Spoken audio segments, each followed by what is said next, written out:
Zakaria ne po të përgëzojmë, po t'japim myshde se ti do të kesh një fëmijë që do ta ketë emrin Yahya. Lem naj'al lahu min qablu samia. Kësi emrin nuk i kemi vendosur askujt para këtij fëmije.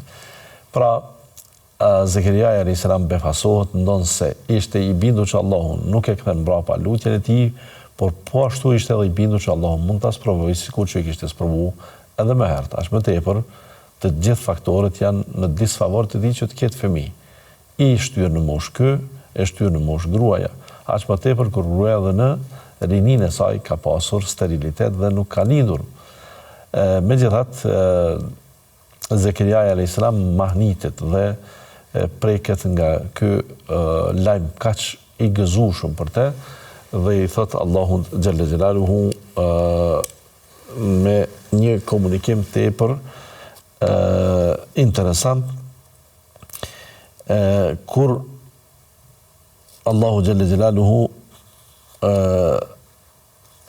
po i përmend pra po jep myshden, thot se do të lindesh, qala rabbi anna yakunu li ghulam, fillimisht si mund të jetë e mundshme që unë kem fëmijë, wa kanat imraati aqiran wa qad balagtu min al-kibri itiya, thot gruaja ishte edhe më parë sterile dhe unë kam arritur moshë tepër të shtyrë. Allahu thot qala kedhalika qala rabbuk, meleku i ka thënë, kështu ka thënë Zoti yt, ka marrë unë, hua alayya hayyin, për Allahun kjo është krejtësisht e lehtë. Wa qad khalaqtuka min qablu wa lam taku shay'a. Po çfarë është interesante, kam kriju ty më herët, s'ke qenë fare. Pse të vjen kjo tash interesant?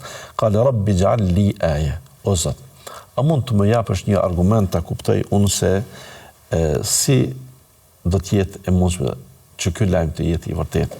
Qala ayatuka alla tukallima an-nasa thalatha layalin sawiya. Thot po, argument kjo se ti nuk do të mund t'ju flasësh njerëzve 3 net radhazi, do të bllokohesh në të folur. Fa kharaja ala qaumihi min al-mihrab fa awha ilayhim an sabbihu bukratan wa ashiya.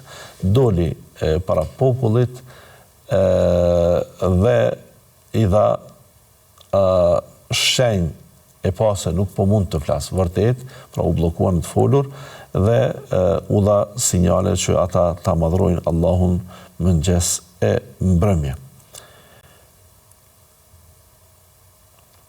Wa Zakaria idh nada rabbahu rabbi la tadhurni fardan wa anta khairul warithin, dhe kur Zakaria a.s. ju lut Zotit të tij, o Zot mos më lë vetëm dhe ti je trashëguesi më i mirë, fastajabna lahu wa wahabna lahu Yahya wa aslahna lahu zawja. Allahu këtu edhe më drejt për drejt thot, ne ju përgjigjëm Zakariait a.s. ja dham Yahyain dhe ja përmirësuam, domethënë problemin, defektin që kishte gruaja e tij më herët.